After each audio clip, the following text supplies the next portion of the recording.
Yo! What's up mga idol? It's me Rems again at welcome back again sa aking YouTube channel. So, kung bago ka pa lang sa aking channel, please subscribe and hit the notification bell para less kang updated sa mga panibago kong ina-upload. So, I'm back again mga idol. So, araw-araw akong nag-upload mga idol para araw-araw din akong makapaghatid ng kaalaman.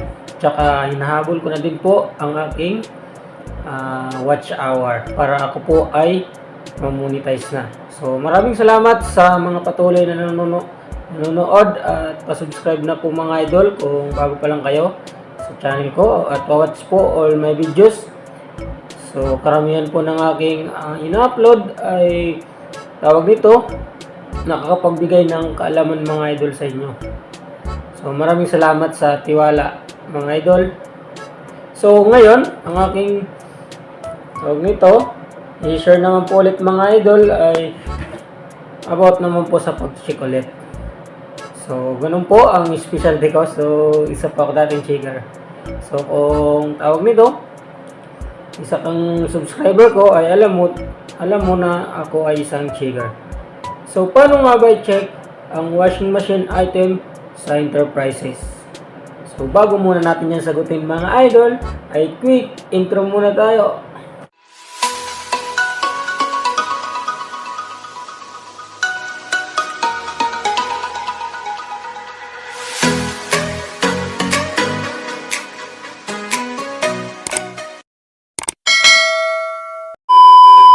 So yun mga idol, kape muna tayo. Mahilo pala ito mga idol. So, kape. Para, tawag nito, madagdagan yung utak natin. So, ganito. Paano nga ba i-check ang washing machine item sa Enterprises? So, mga idol, una ay ang description niyan ay minsan single tab, minsan twin tab. Yun po, single tab or twin tab. So, sa single tab, washing machine lang siya mga idol. Sa twin tab, meron po siyang kasamang dryer. So, yun po ang washing machine na twin tab. So yung single tab ay washing machine lang mga idol. So, ganun po. Then, nababasihan din po siya sa tawag ito sa kilo niya mga idol, kilogram. Halimbawa, 7.8 kg, 5.5 kg, saka 6.5 kg. So kung pagsamahin natin ang description, halimbawa sa Eureka, ito po yung magiging description niya. Eureka washing machine, 7.8 kg single tab. So halimbawa naman sa Astron washing machine, 5.5 kg single tab. So halimbawa naman sa Micromatic washing machine twin tab, 7.8 kg. So ganun po.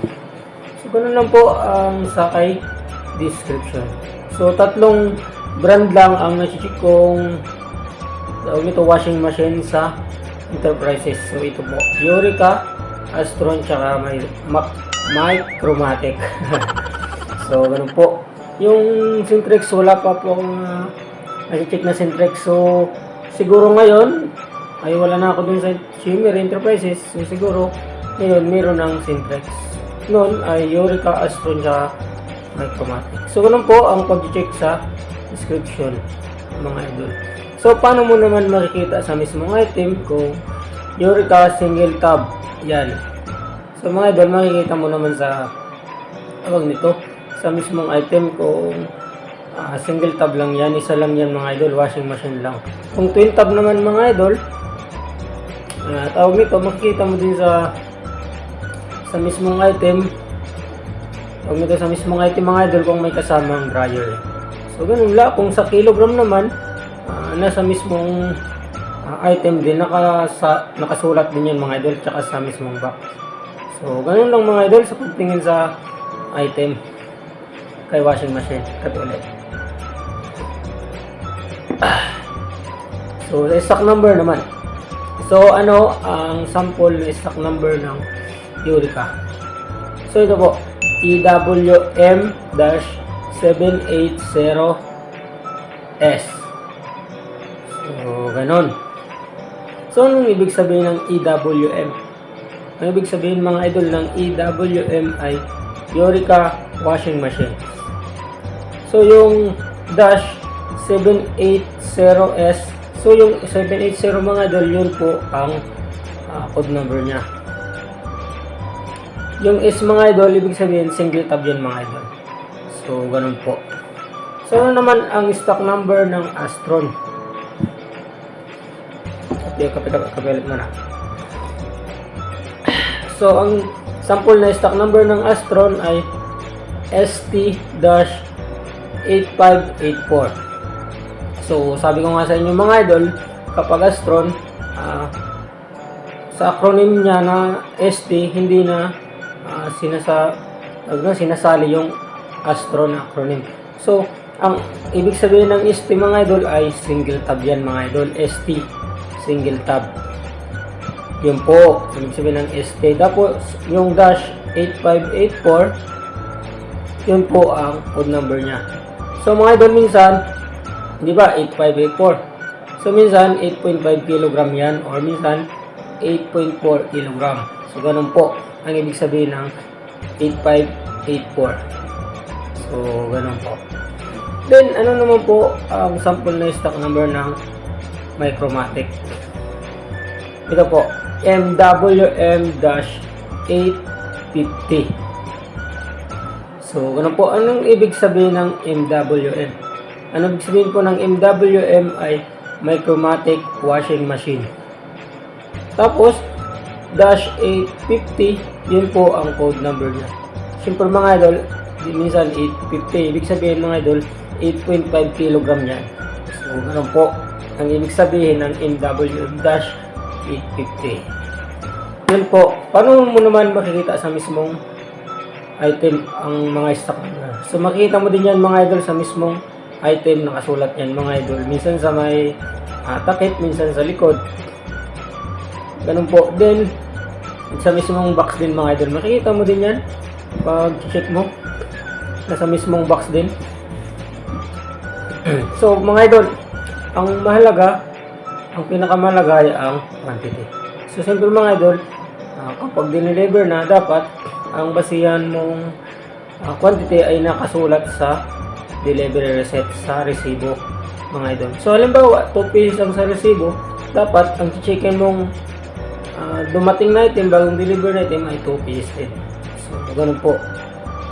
Dahil halimbawa, na-check mo na 2 pieces din yung item, din tama, sa resibo, na-check mo, so, ibig sabihin, tally siya. So, ibig sabihin, checkan mo na yung 2 pieces sa resibo. Checkan mo nga idol, so, ibig sabihin, tama yung deliver. So, ganun po ang pag-check sa quantity. So, kadalasan po, ng mga washing machine ay nakalagay sa box. So, ganun po. Yun po, nakabox po yan. Siyempre, hindi mo lang checkin sa description, sa stock number, tsaka sa quantity. Siyempre, checkin mo din kung damage or good item na dumating yung washing machine. So, mga idol ako, hindi ko na check yun. So, sa bantay ko na mismo, pinapatry yung washing machine at pinapakita kung may damage o wala. So kung halimbawa trinay niya tapos not functioning, hindi gumagana, so i-report niya sa akin yan mga idol. So halimbawa wala namang damage, goods naman ng trinay niya, hindi niya yung mga idol i-report. So ibig sabihin goods yan, goods ang item na dumating. So ganun lang po. Kung may tanong po kayo ay comment na lang sa baba at akin pong sasagutin yan. So, hindi naman po ako expert pagdating dito. Mga idol, marunong lang. True experience. Lahat naman po ng naranasan ko ay sinishare ko po sa inyo mga idol. So, give and take lang po ako mga idol sa aking kalaman. So, maraming salamat mga idol sa palaging panonood at pagsuporta sa aking YouTube channel. So, lumalago na po. Nasa 1187 subscriber na po ako. So dagdagan nyo na po mga idol and pa-watch all my videos. So marami kayong malalaman dito mga idol about sa pag-check, tawag dito, pag-troubleshooting ng signal, cable, ganyan. Bagger skills. Tawag nito sa basketball kung gusto nyo ma-entertain mga idol. Yun po ang aking mga tawag nito, aking mga